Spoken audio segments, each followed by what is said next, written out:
వరేగల్ సరస్వతి ఆలయపు ఉప ఆలయాలైన శనేశ్వర ఆలయం, సుబ్రహ్మణ్యేశ్వర ఆలయం, గణేశుని ఆలయం, శివాలయం ఈ ఆలయాలను దర్శించుకుందాం. అలాగే ఈ ఆలయ విశేషాలను అర్చకుల మాటల్లో అడిగి తెలుసుకుందాం.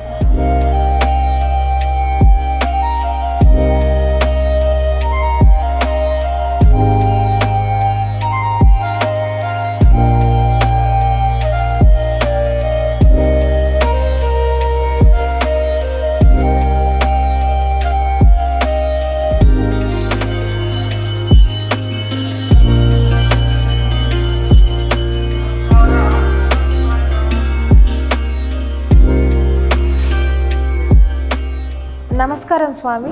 శ్రీ లక్ష్మీ గణపతి దేవాలయానికి సంబంధించి ఎప్పుడు స్థాపించారు, ఈ వివరాలని తెలియజేస్తారా? మా నమస్కారం. అందరికీ శ్రోతలకి నమస్కారాలు తెలుపుతూ, విశ్వంభరీం విశాలాక్షీం వర్గల్ గిరినివాసినీం విద్యా సరస్వతీం వందే వీణా పుస్తకధారిణీం గజాననం భూతగణాదిసేవితం కపిత్తజంభూ ఫలసారభక్షణం ఉమాసుతం శోక వినాశకారణం నమామి విఘ్నేశ్వర పాదపంకజం. గం గణపతయే నమః. ఈ దేవాలయం 2002లో ప్రతిష్టాపన గావించడం జరిగింది. ఆ సమయంలో ఒక భక్తుడి కోరిక మేరకు లక్ష్మీ గణపతి దేవాలయాన్ని ప్రతిష్టాపన చేయించడం జరిగింది. ఈ దేవాలయంలో ప్రతి సంవత్సరము స్వామివారి నవరాత్రులు బాగా ఉత్సవంగా జరిపిస్తారు.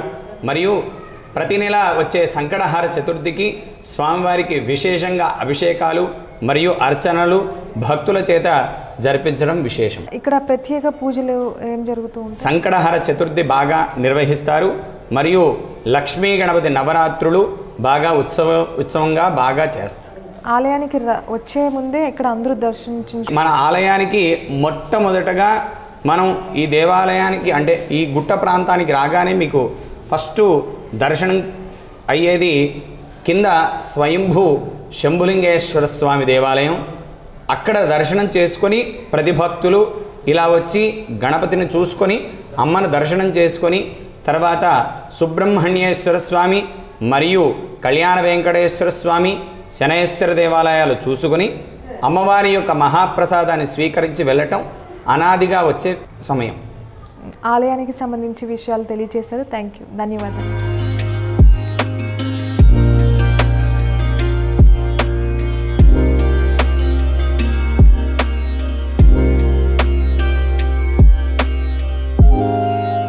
నమస్కారం పంతులు గారు. శ్రీ సుబ్రహ్మణ్యేశ్వర స్వామి ఆలయానికి సంబంధించి విశేషాలు మీ మాటల్లో తెలియజేస్తారా? ఇది శ్రీ వర్గల్ విద్యా సరస్వతి శనేశ్వర ఆలయ మాత. ఇది కంచిపీఠం అనుసంధానంలో ఉంది. స్వామివారి ఆదేశం మేరకు 2021వ సంవత్సరం జూన్ 27వ తారీఖున శ్రీ వల్లీ దేవసేన సమేత సుబ్రహ్మణ్యేశ్వర స్వామి దేవాలయ ప్రతిష్టాపన ఇక్కడ జరిగిందమ్మా.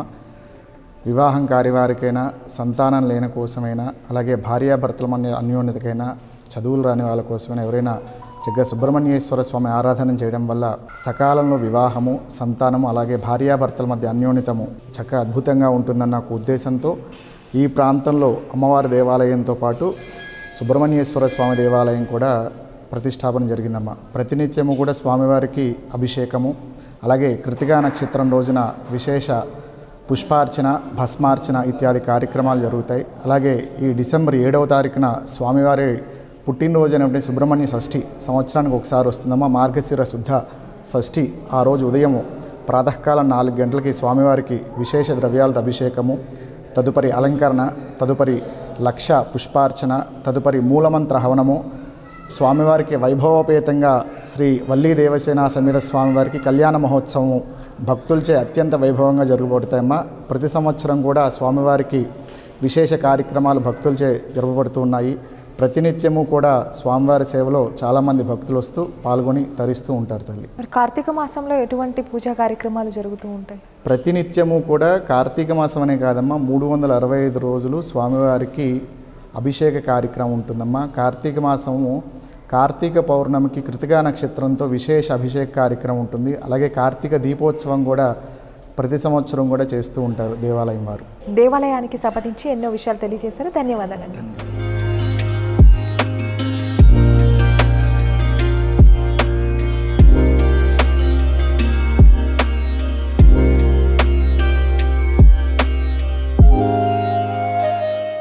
శైనేశ్వర ఆలయ విశేషాలు, ఇక్కడ ప్రధాన అర్చకులు ఉన్నారు, ఆయన మాటల్లో తెలుసుకుందాం. నమస్కారం అండి. నమస్కారం. మీ పేరు? వంశీకృష్ణ శర్మ. నేను ఇక్కడ ఉపప్రధాన అర్చకుల వారిని. మరి ఆలయ విశేషాలు మీ మాటల్లో తెలియజేస్తారండి? తప్పనిసరిగమ్మ. విశ్వంభరీం విశాలాక్షీం వర్గల్గిరినివాసినీం విద్యా సరస్వతీం వందే వీణా పుస్తకధారిణీం నీలాంజన సమాభాసం రవిపుత్రం యమాగ్రజం ఛాయా మార్తాండ సంభూతం తం నమామి శనేశ్వరం. శ్రోతలందరికీ శుభ ఆశీస్సులు తెలుపుతూ అమ్మవారి యొక్క అనుగ్రహం ఎల్లవేళలా మీ యొక్క ఛానల్ మీద మరియు మీ యొక్క భక్తుల మీద అందరి మీద ఉండాలని ఆకాంక్షిస్తూ అమ్మవారి దేవాలయము మరియు శనేశ్వర దేవాలయం ఒకటే సమయంలో ఒకటే ముహూర్తంలో ప్రతిష్టాపన గావించడం జరిగింది. 1992 నుంచి అమ్మవారి దేవాలయం ప్రతిష్ట అయిన దగ్గర నుంచి ఇక్కడ కొద్దిగా కరువు కాటకాలు ఉండేటివి. దానివల్ల గురువుగారు ఏమనుకున్నారంటే వారి గురువుగారిని అడగటం జరిగింది. మెదక్ అంటేనే కొద్దిగా ఆ సమయంలో కొద్దిగా ఇబ్బందిగా ఉండటం, వర్షాలు పడకపోవటం, ఇబ్బందులుగా ఉండటం జరిగే పరిస్థితులు ఉండేటివి. వారి గురువుగారి ఆనతిచ్చిన మేరకు విద్యా సరస్వతి శనేశ్వర దేవాలయాన్ని ప్రతిష్టాపన చేయటం జరిగింది. అప్పటి నుంచి ఇక్కడ ఉన్న మట్టుకు కరువు కాటకాలు లేకుండా సుభిక్షంగా పంటలు బాగా పండటము, 3 కాలాల పాటు కూడా కాలాలు కూడా అనుకూలించటము జరిగిందమ్మ. శైనేశ్వర అంటే ఏంటి? శనైహి అనగా అంటే నిదానంగా నడిచేవాడు అన్నట్టుగా అర్థము. అంటే ప్రతి గ్రహము సంవత్సరానికి 18 నెలలకి నెలన్నరకి ఇలా మారుతూ ఉంటాయి. ఒక్కొక్క గ్రహం బృహస్పతి చూసుకుంటే సంవత్సరానికి మారుతాడు, రాహు చూసుకుంటే 18 నెలలకు మారుతాడు, సూర్యుడు చూసుకుంటే నెలకు మారుతాడు, ఇలా ఉంటుంది. శనైహి అనగా నిదానంగా నడిచేవాడు. అంటే గ్రహాలలో అతి లేట్గా అంటే 2.5 సంవత్సరాలకి ఒక ఇల్లు విడిచి ఒక ఇల్లు నడుస్తూ ఉంటాడు ఈయన. సో కాబట్టి దాన్ని శనైహి మందుడు అని కూడా పిలుస్తారు ఈయనని. ఓకే. ప్రత్యేక పూజలు ఏం చేస్తూ ఉంటారు ఇక్కడ? స్వామికి విశేషంగా తైలాభిషేకము, తిలలతోని అర్చన, నిత్య పూజ, ముఖ్యంగా ఈ 7.5 అని అర్ధాష్టమ శని మనం వింటూ ఉంటాం. అంటే వీడికి శని దశ బాగాలేదండి, శని వల్ల ఇబ్బంది పడుతున్నాడు, పిల్లల వల్ల ఇబ్బంది పడుతున్నారు, కొందరు మ్యారేజ్ కావట్లేదు, కొందరికి ఫైనాన్షియల్గా ఇబ్బందులు పడుతున్నారు అని వింటూ ఉంటాం. సో కాబట్టి ఆ సమయంలో స్వామికి అభిషేకం చేయించటం, శని దానం చేయటం, తిలలతోని మరియు నల్ల నువ్వులతోని నూనెతోని అభిషేకం చేయిస్తే స్వామికి ప్రీతి కలిగి ఆ యొక్క బాధల నుంచి మనం బయటపడతాం. ఏ సందర్భాల్లో స్వామివారిని దర్శించడం, పూజ చేయడం అనేది ఉత్తమం అంటారు? స్వామికి శని త్రయోదశి మహోత్సవం బాగా చేస్తారు. ఇది సంవత్సరంలో 3-4 సార్లు మాత్రమే వస్తుంది, ఇది అరదు. శని త్రయోదశి రోజున స్వామిని దర్శించుకోవటం మరియు స్వామికి తిలలతో కూడిన నూనెతో కూడిన అభిషేకం చేయటం, ఆ రోజు నల్ల నువ్వుల దానం చేయటం చాలా ప్రీతికరం. అవి గుడి వెబ్సైట్లో కానీ బయట కూడా మీకు తెలిసిపోతూ ఉంటుంది. శని త్రయోదశి వస్తుంది అని యూట్యూబ్ ఛానల్లో మీలాంటి ఛానల్ వాళ్ళ ద్వారా చాలామందికి తెలుస్తుంది. ఏంటంటే శని శంగనాపురం కానీ తమిళనాడులో ఉన్న శనేశ్వర దేవాలయం కానీ వెళ్ళటం చాలా ఇబ్బందిగా ఉన్నవాళ్ళు మన దగ్గరికి వచ్చి చేసుకోవటం చాలామందికి బాగా కావటం నేను చూసామ్మా. చాలా చక్కటి విషయాలు తెలియజేశారు. ధన్యవాదాలండి.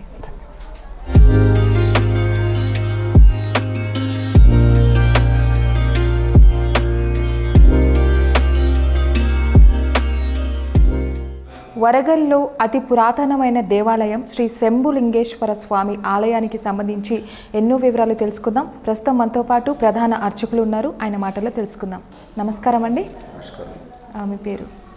వాగర్ధాదివ సంప్రక్తో వాగర్ధ ప్రతిపత్తయై జగతో పితృవందే పార్వతీ పరమేశ్వరవు. నా పేరు వచ్చేసి జంగం వీరభద్రయ్య. వర్గల్ శ్రీ అన్నపూర్ణ సమేత స్వయంభూ శంభులింగేశ్వర స్వామి దేవాలయ అర్చకుడిగా గత 30 సంవత్సరాలుగా నేను వ్యవహారంలో ఉన్నాను. ఈ దేవాలయానికి వంశపార్యపర్య అర్చకుడిగా నేను కొనసాగుతున్నాను. మా తాత వాళ్ళ తాతలు అలాగా చేసుకుంటూ వస్తున్నారు. ఈ దేవాలయం యొక్క విశిష్టత ఏమిటంటే చిన్న కాశీగా పిలుచుకుంటారు దీన్ని. ఈ దేవాలయం యొక్క లక్షణాలన్నీ కూడా కాశీ లక్షణాలన్నీ కలిగి ఉంటాయి. ఇక్కడ కొలువై ఉన్నటువంటి స్వామి స్వయంగా వెలిశాడు.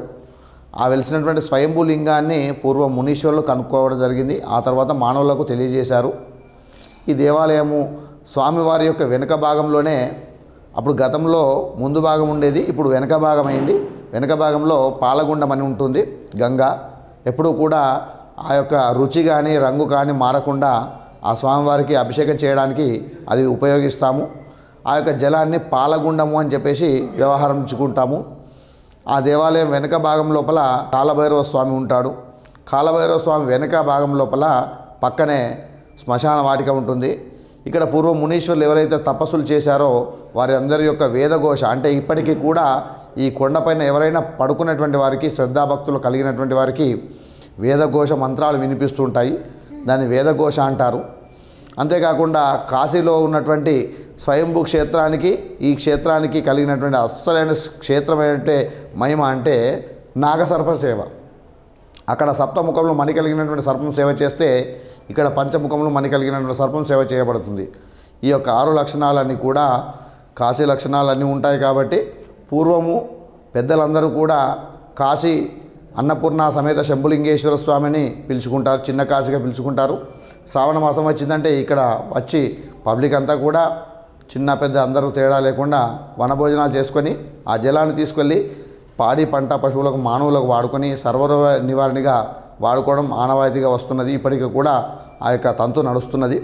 అంతేకాకుండా ఈ స్వామి యొక్క ప్రత్యేకత ఏమిటి అంటే ఏ కోరిక కోరినా అందులో సంతానానికి ఇంకా ప్రత్యేకత అని చెప్పుకోవచ్చు. సంతానం లేని వారికి ఖచ్చితంగా ఇక్కడ 40 రోజులు పూజ చేసినట్లయితే ఖచ్చితంగా సంతాన యోగం కలుగుతున్నది.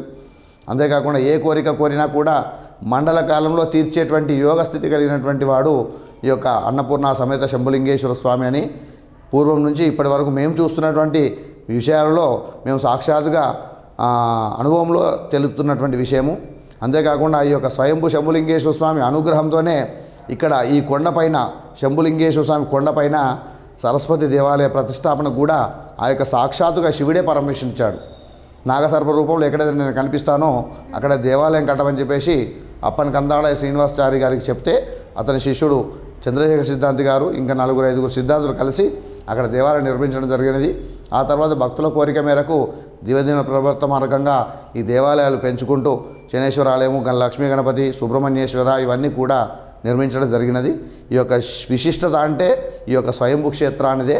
ఇది పూర్వకాలంలో మునీశ్వరుల కాలంలో కనుక్కున్నటువంటిది. ఇక్కడ ఈ కొండపైన చాలామంది మునులు తపస్సు చేసుకుంటూ ఉండేటువంటి వాళ్ళు ఈ యొక్క శివలింగం కనుక్కోవడానికి ముఖ్య కారణం ఏమిటంటే జంతువులు ఉండేటువంటివి. ఆ జంతువుల భయానికి గుహలో తపస్సు చేసుకోవడానికి కూర్చుని ఉన్నటువంటి సమయం లోపల ఒక భయంకరమైన శబ్దం వినిపించి శివలింగం పైకి లేచి ఆ మునీశ్వరులు కనిపించడంతో ఇక్కడ శివలింగం వెలిసింది అని చెప్పేసి వాళ్ళు అప్పుడు గుర్తించి స్వామికి మేము తపస్సు చేసినప్పుడు తెలియకుండా స్వామికి పాదాలు తాకాయి, ఆ దోషం పోవాలి ఎలా అని చెప్పేసి స్వామివారిని ప్రశ్నిస్తే కాశీ నుంచి జలం తీసుకొచ్చి అభిషేకం చేయమని చెప్పేసి స్వామివారి యొక్క ఆజ్ఞ వస్తే ఈ కొండ వెనుక భాగంలో సురంగం గుండా భూగర్భం గుండా దారి గుండా వెళ్ళి కాశీ నుంచి జలం తీసుకొచ్చి అభిషేకం చేసి మిగిలినటువంటి జలాన్ని లోపల పాలగుండంలో పోసుకొని స్టోర్గా పెట్టుకొని ఇప్పటికీ కూడా ఆ కాలం నుంచి ఈ కాలం వరకు సర్వరోగ నివారణగా ఆ జలాన్ని వాడుతూ ఉంటాము. ప్రతినిత్యం ఉదయం కానీ సాయంత్రం కానీ 2 పూటల స్వామివారికి అభిషేకం చేస్తాము. అభిషేకం మీతోనే స్వయంగా చేయించడం జరుగుతున్నది. ఆ జలాన్ని కూడా తీసి అందులో కలిపి అభిషేకం చేయించడం జరుగుతుంది. ఇక్కడ విశేషమైనటువంటిది ఈ యొక్క అన్నపూర్ణ సమేత శంభులింగేశ్వర స్వామి. ఓం నమః శివాయ. జలం చెప్పారు కదా, అది ఎక్కడ ఉంటుంది? జలం కొండ వెనకాలనే ఉంటుంది. శివుడి వెనకాలనే జలం, శివుడి పైన గంగ. మరి ఆ జలం అనేది మీరు ఎప్పటికీ ఉంటుంది. అది ఎలా వస్తుంది, ఎలా వస్తుంది ఇప్పటి వరకు 15 మంది శాస్త్రవేత్తలు దాన్ని పరిశీలన చేశారు. ఇంతవరకు దానికి రిజల్ట్ ఇవ్వలేదు. ఆ జలం అలాగే స్థిరంగా అంటే ఎంత ఉంటుందో అని ఏ కాలు 10 సంవత్సరాలు 100 సంవత్సరాలు వర్షాలు లేకుండా ఆ నీళ్ళు అందులో ఉంటాయి. అది యొక్క అంత విశేషమైనటువంటి నీళ్ళు. మీరు వాడుతూ ఉన్నా కూడా అవి తగ్గట్లేదా? తగ్గడం. అవి ఎలా వస్తాయి శాస్త్రవేత్తలు చెప్పలేదని చెప్తా ఆశ్చర్యపోవడం అదే విశేషమైంటే. ఇంకోటి ఏంటంటే పాము ఎవరికి కనిపించడం ఉండదు. అది రాత్రి 12 గంటలు 11 1 గంట ఆ సమయంలో 12 13 గంటల సమయం లోపల ఎక్కడి నుంచి వస్తుందో ఎట్లా వస్తుందో తెలియదు. స్వామివారి దగ్గర వచ్చేసి సేవ చేసేసి మనీ పెట్టేసి వెళ్ళిపోతుంది రోజు. అది ఏ సమయంలో వస్తుంది ఏ సమయంలో రాదు అనేటువంటి మన చేతిలో ఉండదు. చాలామంది చూసిన వాళ్ళు కూడా ఉన్నారు పూర్వీకులు. మా వంశంలో నేను చూశాను, మా నాన్నగారు చూశారు, మా తాతలు చూశారు, మా పిల్లలు కూడా చూశారు. మీరు ఇక్కడ ఉన్నారు కాబట్టి చూశారు, కానీ భక్తులకి ఏమన్నా భక్తులకు కూడా చూసిన వాళ్ళు ఉన్నారు. అంటే ఇక్కడ ఈ ప్రాంతం వాళ్ళు లేకుండొచ్చు, బయట ప్రాంతం వాళ్ళు కూడా చూసిన వాళ్ళు, హైదరాబాద్ వాళ్ళు చూసిన వాళ్ళు కూడా ఉన్నారు కొంతమంది.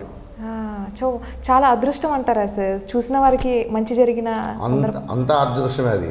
అది మణి దర్శనం కావడం అనేటువంటిది గొప్ప విషయం. అవును, చాలా గొప్ప విషయం. నాగమణి అంటే ఇప్పుడు అజ్మీర్లో ఉన్నటువంటిది మణి కూడా అదే. ఈ ఆలయానికి సంబంధించి మాకు తెలియని ఎన్నో విషయాలు తెలియజేశారు. ధన్యవాదాలండి.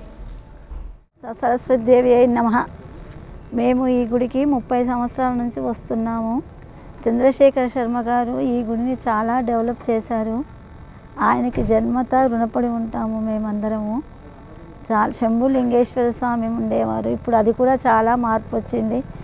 శనీశ్వర ఆలయం ఉండేది ఒకటి చిన్నగా, తర్వాత విఘ్నేశ్వర ఆలయం ఉండేది, ఇప్పుడు చాలా డెవలప్ అయింది. మాకు చాలా సంతోషంగా ఉంది ఈ గుడి ఇంత డెవలప్ చేస్తుంది. అప్పుడు ఇంతే ఉండేది, దాంట్లోకించి దూరి వెళ్ళి స్వామిని దర్శనం చేసుకునే వాళ్ళము. ఇప్పుడు చాలా మార్పు వచ్చింది ఆ శంభు లింగేశ్వర స్వామికి. మాకు చాలా ఆనందంగా ఉంది ఇప్పుడు. అవుతాయి శ్రీ అన్నపూర్ణ సమేత శంభు లింగేశ్వర స్వామి ఆలయానికి సంబంధించి ఎన్నో విషయాలు తెలుసుకున్నాం కదా. మరో కార్యక్రమంలో మళ్ళీ కలుసుకుందాం. అంతవరకు సెలవు.